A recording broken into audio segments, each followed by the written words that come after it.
नमस्कार। वैश्विक corona virus के खिलाफ जंग में सभी देश अपने अपने स्तर से लड़ाई लड़ रहे हैं। भारत भी कोरोना वायरस के खिलाफ जंग में मजबूती से खड़ा है और यही वजह है कि WHO से लेकर कई अंतर्राष्ट्रीय संगठन तक देश की प्रशंसा कर रहे हैं। जहां एक ओर केंद्र और राज्य सरकारें इस महामारी से लड़ने के लिए हर कोशिश कर रही हैं, वहीं जनता का भी भरपूर सहयोग इसमें देखने को मिल रहा है। यही कारण है कि कोविड-19 के खिलाफ जंग में देश को एक और सफलता हासिल हुई है और पिछले 28 दिनों में कोविड का एक भी नया मामला ना होने वाले जिलों की संख्या 4 से बढ़कर 12 हो गई है। वहीं पिछले 14 दिनों में 78 जिलों में नहीं मिला है कोई भी नया मामला। लेकिन ये जंग अभी जारी है और इसमें हमें लगातार सतर्कता बरतनी है और रखनी है कोरोना पर नजर। इस खास शो में सबसे पहले देखते हैं फास्ट न्यूज।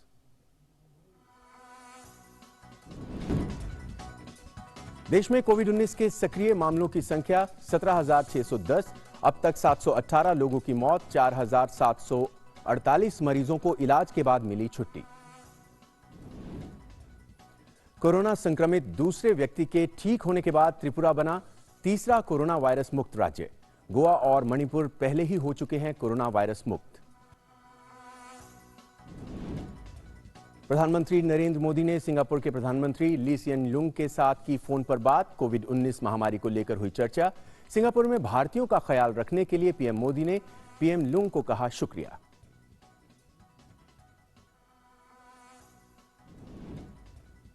अमेरिकी विदेश मंत्री माइक पोम्पियो ने विदेश मंत्री एस जयशंकर के साथ कोविड-19 के खिलाफ जंग में द्विपक्षीय और अंतर्राष्ट्रीय सहयोग पर की चर्चा।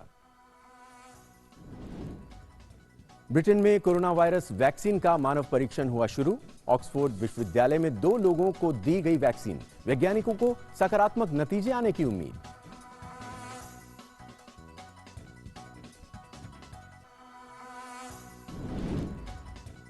दुनिया भर में कोविड-19 के मामलों की संख्या 27 लाख के पार। कोरोना की चपेट में आने से 1,90,000 से ज्यादा लोगों की मौत। अमेरिका में सबसे ज्यादा करीब 50,000 लोगों की मौत। इटली, ब्रिटेन, फ्रांस और स्पेन में कोरोना का कहर जारी।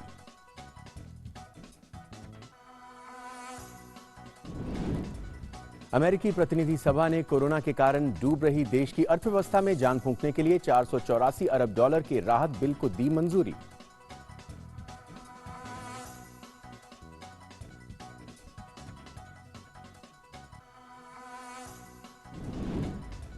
इटली में महज एक ही दिन में कोरोना वायरस से 2,646 लोग हुए संक्रमित। देश में कोरोना संक्रमण के कुल मामलों की संख्या 1.9 लाख। और आइए अब एक नजर डाल लेते हैं भारत में कोरोना के मामलों पर। देश में इस वक्त 17,610 लोग कोरोना संक्रमित हैं। कोरोना से 718 लोगों की मौत हो गई है। वहीं 4,748 लोग इलाज के बाद कोरोना से मुक्त हो चुके हैं। सरकार की कोशिश है कि सोशल डिस्टेंसिंग के जरिए संक्रमण की चेन को तोड़ा जा सके। लिहाजा सरकार लोगों से लॉकडाउन के नियमों का पालन करने की अपील कर रही है।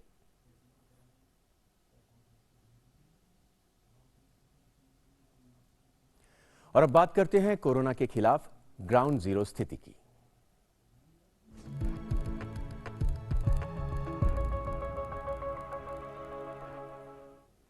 कोरोना से लड़ने में किसान भी अपनी भूमिका निभा रहे हैं। जब पूरे देश में लॉकडाउन चल रहा है, ऐसे में किसान अपने खेतों में जाकर सोशल डिस्टेंसिंग बनाकर देश के लिए खाद्यान्न का उत्पादन कर रहे हैं।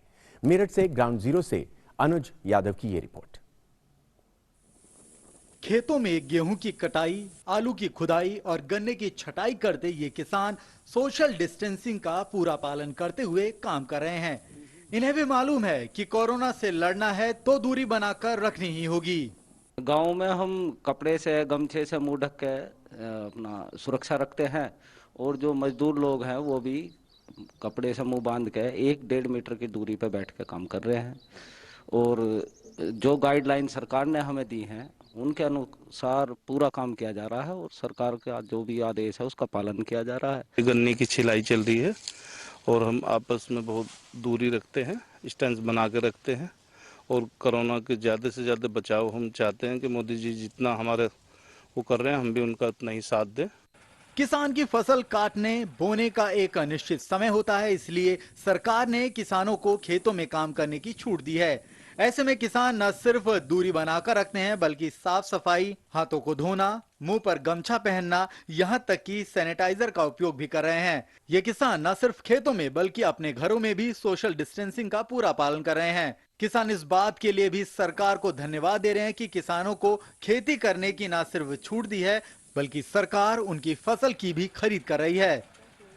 शहरों के मुकाबले ग्रामीण इलाकों में अगर हम देखें तो लॉकडाउन का ज्यादा पालन किया जाता है। जो एक शर्तें रखी गई हैं कि इन शर्तों के तहत ही किसान काम कर सकते हैं, उसका किसी भी तरीके से कोई उल्लंघन किसान करते हुए नजर नहीं आ रहे हैं। तो कुल मिलाकर हम कह सकते हैं कि इस कोरोना लड़ाई से लड़ने में, इसको दूर भगाने में किसान भी अपना सहयोग दे रहे हैं सोशल डिस्टेंसिंग के माध्यम से।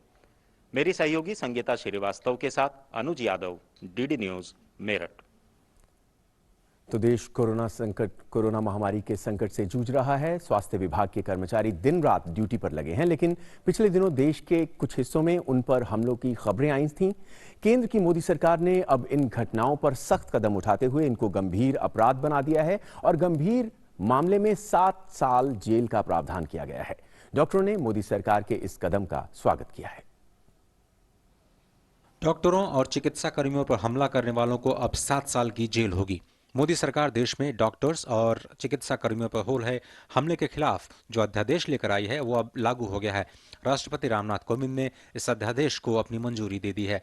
कानून का सबसे अहम पहलू ये है कि इसमें डॉक्टर्स को कोरोना के खिलाफ लड़ाई के चलते मकान मालिकों द्वारा घर छोड़ने जैसी घटनाओं को भी उत्पीड़न मानते हुए एक तरह की सजा का प्रावधान किया गया है। देश भर के डॉक्टर्स ने मोदी सरकार के इस कदम का स्वागत किया है। हम लोग तो उनकी भलाई के लिए उनके सर्च में गए या उनको समझाने गए या उनको क्वारंटाइन करवाने के लिए गए, लेकिन उनको समझाने के बाद भी वो इस तरह की हरकतें करते हैं लोग, तो थोड़ा सा दिक्कत होती है। बहुत अच्छा कानून है सर। एक कोरोना फाइटर जो आदमी जान बचा रहा है उसी पर हमला हो रहा है, सब बहुत गलत बात है सर। जान बचाने वाले से पिटेगा तो उनमें कॉन्फिडेंस की कमी हो जाएगी। कानून में डॉक्टर्स, नर्सेज और पैरामेडिकल स्टाफ समेत दूसरे सभी स्वास्थ्य कर्मियों पर हमले या उत्पीड़न को संज्ञेय अपराध की श्रेणी में गैर जमानती बना दिया गया है और ऐसे मामलों में मुकदमा 1 महीने में शुरू करने और 1 साल के भीतर केस का फैसला हो जाने का भी प्रावधान है। डॉक्टरों पर हमला करने वालों के खिलाफ सरकार ने सख्त कदम उठाया है। अगर कोई व्यक्ति डॉक्टरों के खिलाफ किसी भी तरह का हमला करेगा तो उसे अधिकतम 7 साल तक की सजा हो सकती है, क्योंकि कोरोना से लड़ने में डॉक्टरों ने एक बड़ी भूमिका निभाई थी। लेकिन ये भी देखने में आया था कि देश के अलग अलग हिस्सों में डॉक्टरों की टीम पर हमला किया गया था। उसी के बाद केंद्र सरकार ने सख्त रुख अपनाया है और एक ऑर्डिनेंस सरकार लेके आई है, जिसके तहत अब अगर कोई भी व्यक्ति डॉक्टरों पर हमला करेगा तो उसे 5 लाख तक का जुर्माना अधिकतम और अधिकतम 7 साल जेल की सजा हो सकती है। Neeraj Singh, DD news, Meerut. और देश में जारी लॉकडाउन के बीच उत्तर प्रदेश की राजधानी में लोग सख्ती से घरों के अंदर रहकर इसका पालन कर रहे हैं। लखनऊ में लोग घरों के बाहर सिर्फ जरूरी वस्तुओं की खरीद के लिए ही निकल रहे हैं। साथ ही लोग घरों से बाहर निकलने के दौरान सोशल डिस्टेंसिंग का पालन कर रहे हैं। हमारे संवाददाता विकास सिंह ने लखनऊ में लोगों द्वारा कोरोना वायरस से जुड़े नियमों का पालन करने का जायजा लिया। कोरोना वायरस का संक्रमण देश दुनिया में फैल रहा है। आज हम लखनऊ के ग्रामीण इलाकों में, यहाँ हम देखने की कोशिश करेंगे कि किस तरीके गांव वाले ध्यान रख रहे हैं कोरोना वायरस संक्रमण फैलने से रोकने के लिए। क्या कुछ इंतजाम करते हैं ये लोग? बहुत ज्यादा फैला हुआ है ये, तुम समझो हमारे गांव जो है बहुत सुरक्षित काम होता है। ऐसा है जो लोग शहर जाते हैं रुपया में 75 पैसे जाते हैं, लेकिन जब वहाँ आते हैं तो बाहर बैठते हैं, उसके बाद गर्म पानी मंगाते हैं, उससे सब हाथ पैर धोते, कपड़े सब उतार देते, उसके बाद साबुन से नहाते हैं और नहा के कपड़े जो है सब छान डालते हैं। लोग यहाँ के गांव के लोग इतना तो समझते होंगे कि सोशल डिस्टेंसिंग का पालन करना है, लोगों से दूरी बनाना है और हाथ धुलना है, ये सब चीजें जानकारी है? हाँ, जानकारी है। 1 मीटर दूरी से हम लोग रहते हैं, ज्यादा भीड़ भड़का नहीं लगाते हैं। खेती किसानी का काम चल रहा है तो दूरी बना के रखते हैं। गेहूँ सफाई हो रही, भराई हो रही, रखे जा रहे हैं। खेती का काम है, अनाज बाहर पड़ा जिसे तो कोई किसान आदमी बटोरी तो।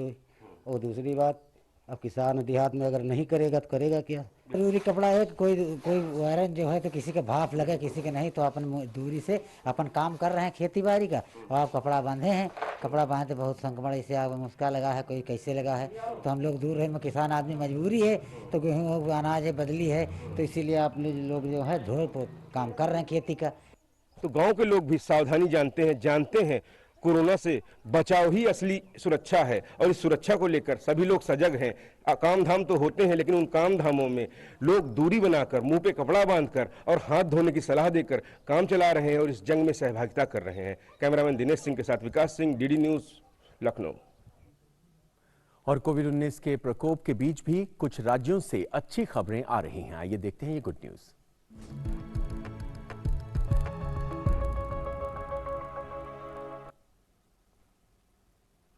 कोरोना संक्रमित दूसरे व्यक्ति के ठीक हो जाने के बाद त्रिपुरा तीसरा कोरोना वायरस मुक्त राज्य बन गया है। मुख्यमंत्री बिप्लब कुमार देव ने सभी से सोशल डिस्टेंसिंग बरकरार रखने और सरकार के दिशा निर्देशों का पालन करने की अपील की है। त्रिपुरा के कोरोना मुक्त होने पर मुख्यमंत्री ने उम्मीद जताई कि जल्द ही पूरा भारत और फिर पूरा विश्व इस वैश्विक महामारी से मुक्त होगा। त्रिपुरा कोरोना मुक्त हुआ है। 2 पॉजिटिव केस से त्रिपुरा में हुई थी और दोनों के दोनों एक तो पहले ही कोरोना मुक्त होके डिस्चार्ज हो चुके हॉस्पिटल से और दूसरी केस भी आज डिस्चार्ज हो चुकी है।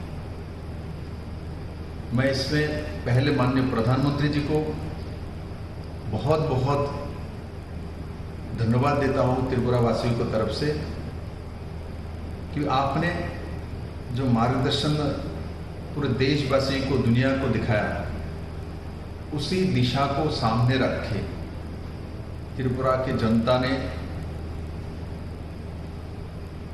ढंग से उस लॉकडाउन को माना। उत्तर प्रदेश में कोरोना संकट के समय जरूरतमंदों तक राहत पहुंचाने के लिए 75 जिलों में सामुदायिक रसोई घरों और आश्रय स्थलों की जियो टैगिंग कराई गई है। उत्तर प्रदेश ऐसा काम करने वाला देश का पहला राज्य बन गया है। ये सभी सामुदायिक रसोई घर और शेल्टर होम गूगल मैप से जुड़ चुके हैं। सरकार के इस कदम के बाद लोगों को अपने नजदीकी रसोई घर और शेल्टर होम्स तक पहुंचने में आसानी हो सकेगी। और कोरोना के चलते पूरे देश में लॉकडाउन चल रहा है। वाराणसी में सभी मंदिर बंद हैं, लेकिन इस विषम परिस्थितियों में मंदिर के द्वारा लोगों को भोजन की सुविधा मुहैया कराई जा रही है। शहर के प्रसिद्ध दुर्गा मंदिर में भी जो भोजन बनवाकर लोगों को खिलाने का काम कर रहा है।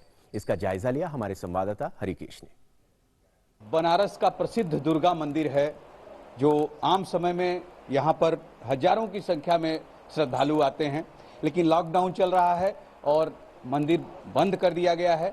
यहाँ के जो महंत हैं, उन लोगों ने इस मंदिर की संस्था की तरफ से एक ऐसी व्यवस्था की है कि रोज लगभग 400 लोगों के लिए ये भोजन बनवा रहे हैं। इस माँ के प्रसाद के रूप में हम लोग वितरण कर रहे हैं कि माँ का प्रसाद है, लोग प्रसाद पावे, कोई भूखा न सोए काशी में। ये पूरा परिवार, जो दुर्गा मंदिर के महंत का परिवार, ये पूरे सारे लोग मिलकर खुद से अपने हाथों से बनाकर लोगों की सेवा कर रहे हैं। कैमरा पर्सन आनंद श्रीवास्तव के साथ doctor Harkesh Bahadur Singh Gautam, DD news, Varanasi. और वाराणसी की इस खबर के बाद रुख करते हैं फरीदाबाद का। फरीदाबाद के ग्रीनफील्ड में जरूरतमंदों को राशन वितरित किया जा रहा है। राशन में आटा, चावल और मास्क शामिल हैं। आरडब्ल्यूए की तरफ से की गई इस पहल के बारे में बताते हुए आरडब्ल्यूए ग्रीनफील्ड के अध्यक्ष वीरेंद्र भड़ाना ने बताया कि उनकी एसोसिएशन पिछले कई दिनों से जरूरतमंदों को राशन वितरित कर रही है। इसके अलावा वो मंदिर में भी भोजन बनाकर रोजाना करीब 200 से 300 लोगों को बांट रहे हैं। ग्रीनफील्ड आरडब्ल्यूए के अध्यक्ष वीरेंद्र भड़ाना ने का कहना है कि इस दौरान सोशल डिस्टेंसिंग का पूरा ख्याल रखा जा रहा है। आदरणीय प्रधानमंत्री श्री नरेंद्र मोदी जी के आह्वान पर हमने ग्रीनफील्ड कॉलोनी में पूरी तरह लॉकडाउन किया हुआ है। यहाँ पर काफ़ी लोग गरीब हैं, जो झुग्गी झोपड़ी हमारी कॉलोनी के अंदर लोग काम करते हैं, उनके लिए हमने पूरी राशन की व्यवस्था की हुई है।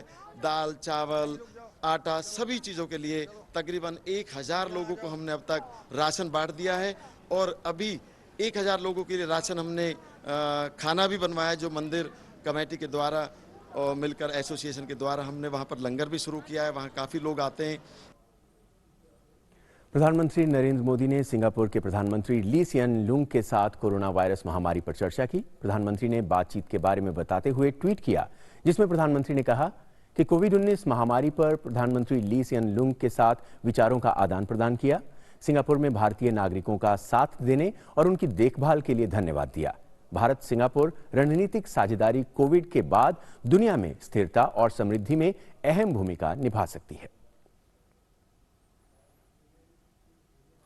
गृह मंत्रालय ने उन खबरों को निराधार कहा है जिसमें यह दावा किया गया था कि किसी फैक्ट्री या औद्योगिक संगठन में कोरोना महामारी पीड़ित व्यक्ति के पाए जाने पर सीईओ को जेल हो सकती है और फैक्ट्री भी 3 महीने के लिए सील हो जाएगी।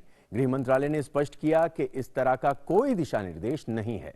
गृह मंत्रालय ने फिर से कहा कि कोरोना महामारी से बचने के लिए जरूरी है कि उद्योग जगत में भी सोशल डिस्टेंसिंग या अन्य एसओपी का पालन किया जाए।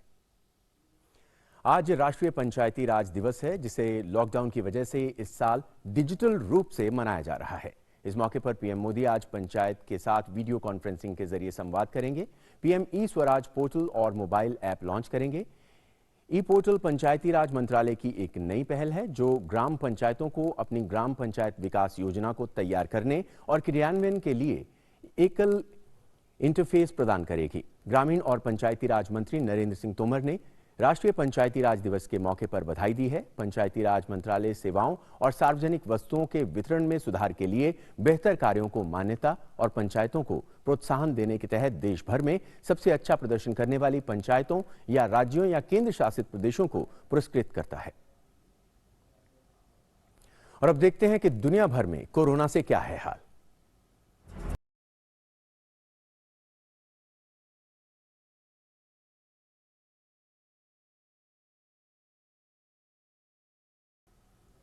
कोरोना वायरस के कहर से जूझ रही दुनिया को निजात दिलाने के लिए गुरुवार से ब्रिटेन में दुनिया का सबसे बड़ा ड्रग ट्रायल शुरू हो गया है। ब्रिटेन में अप्रत्याशित तेजी से शुरू हुए मानव परीक्षण पर पूरे विश्व की नजरें टिकी हुई हैं।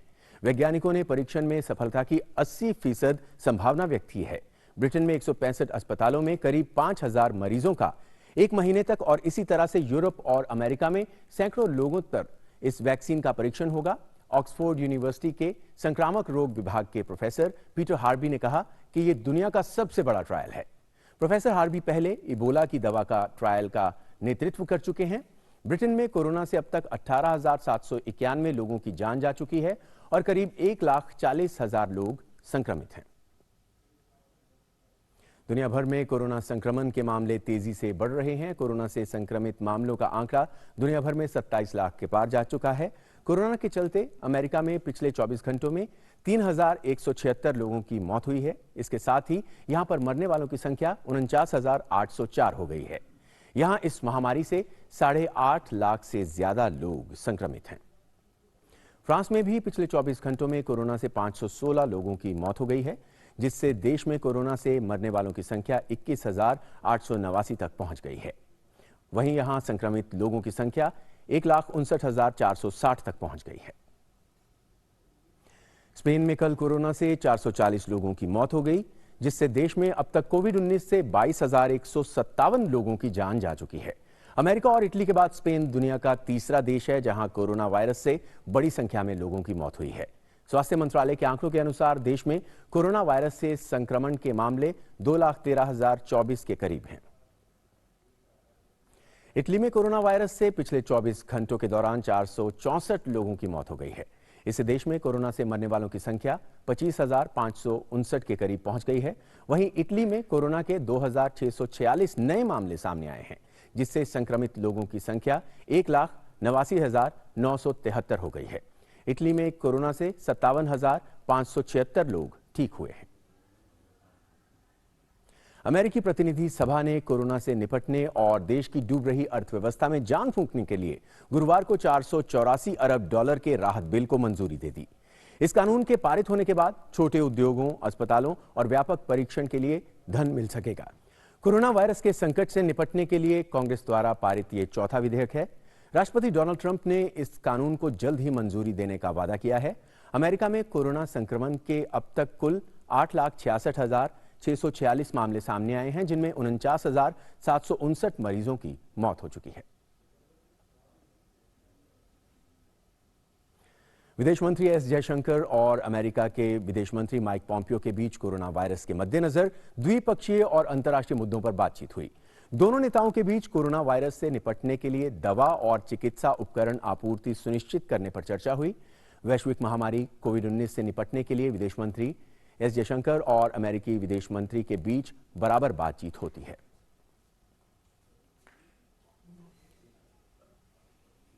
और कोरोना महामारी के वक्त में खुद को स्वस्थ और सकारात्मक बनाए रखने के लिए क्या है विशेषज्ञों की राय, आइए देखते हैं।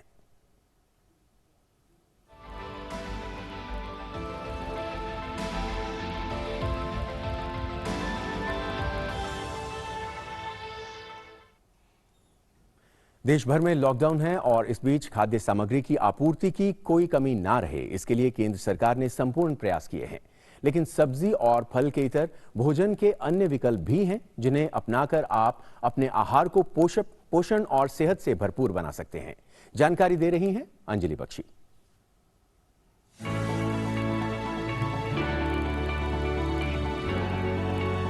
पूरा देश इस समय कोविड-19 की वजह से लॉकडाउन में है। हालांकि खाने पीने का सामान बाजारों में उपलब्ध है, लेकिन हो सकता है कि कुछ जगह पर ताजे फल और सब्जियां उपलब्ध ना हो। ऐसे में घबराएं नहीं। ये सही है कि ताजे फल और सब्जी सेहत के लिए गुणकारी होते हैं, लेकिन वे जब उपलब्ध ना हो तो आप अन्य पौष्टिक विकल्प अपना सकते हैं, जैसे कि दालें, राजमा, चने, छोले बहुत ही पौष्टिक होते हैं और अगर उनको अंकुरित करके खाया जाए तो उसकी पौष्टिकता बढ़ जाती है। हरे पत्तेदार सब्जी जैसे कि पुदीना, मेथी आप सुखा के घर में रख सकते हैं। अन्य सब्जी काट के फ्रीज करके या जमा के रख सकते हैं, जैसे कि टमाटर को पीस के, लहसुन अदरक का पेस्ट बना के, प्याज को भून के आप जमा सकते हैं।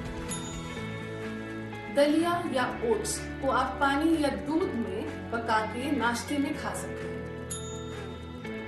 बच्चों के लिए उबला हुआ अंडा, अंकुरित दाल, भुना हुआ चना, भुनी हुई मूंगफली, दही, छाछ, मखाना इत्यादि आप सुबह के नाश्ते या शाम के नाश्ते में दे सकते हैं। आशा करते हैं ये वीडियो आपके लिए फायदेमंद रहा होगा। और कोरोना वायरस संक्रमण से बचाव के लिए चेहरे को मास्क या कपड़े से ढकना जरूरी है। ऐसे में घर में बना मास्क एक अच्छा विकल्प हो सकता है। मशहूर फिल्म अभिनेत्री विद्या बालन ने अपने वीडियो संदेश के जरिए घर में मास्क बनाने की विधि को साझा किया है। में एक बार फिर से नजर डाल लेते हैं कोरोना से जुड़ी फास्ट न्यूज पर। देश में कोविड-19 के सक्रिय मामलों की संख्या 17,610। अब तक 718 लोगों की मौत, 4,748 मरीजों को इलाज के बाद मिली छुट्टी। कोरोना संक्रमित दूसरे व्यक्ति के ठीक होने के बाद त्रिपुरा बना तीसरा कोरोना वायरस मुक्त राज्य। गोवा और मणिपुर पहले से हो चुके हैं कोरोना वायरस मुक्त। प्रधानमंत्री नरेंद्र मोदी ने सिंगापुर के प्रधानमंत्री ली सियान लुंग के साथ फोन पर की बात। कोविड-19 महामारी को लेकर हुई चर्चा। सिंगापुर में भारतीयों का ख्याल रखने के लिए पीएम मोदी ने पीएम लुंग को कहा शुक्रिया।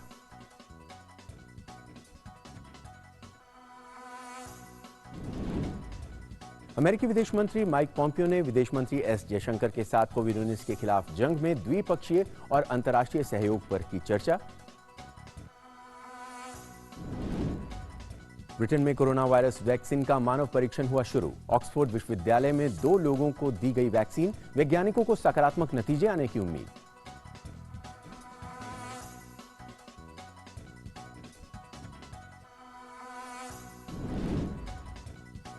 दुनिया भर में कोविड-19 के संक्रमित मामलों की संख्या 27 लाख के पार। कोरोना की चपेट में आने से 1,90,000 से ज्यादा लोगों की मौत। अमेरिका में सबसे ज्यादा करीब 50,000 लोगों की मौत। इटली, ब्रिटेन, फ्रांस और स्पेन में कोरोना का कहर जारी।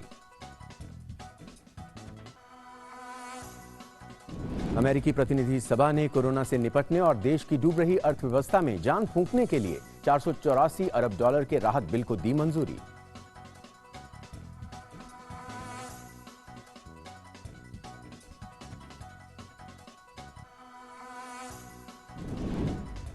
इटली में महज एक दिन में कोरोना वायरस के 2,646 लोग हुए संक्रमित। देश में कोरोना संक्रमण के कुल मामलों की संख्या 1.9 लाख। और इस शो में फिलहाल इतना ही, लेकिन आपसे यही कहेंगे कि आप घर पर रहिए, खुद की सुरक्षा के लिए नहीं बल्कि सभी की सुरक्षा के लिए। सकारात्मक रहें, अफवाहों से बचें, सावधानी ही बचाव है। दीजिए इजाजत, नमस्कार।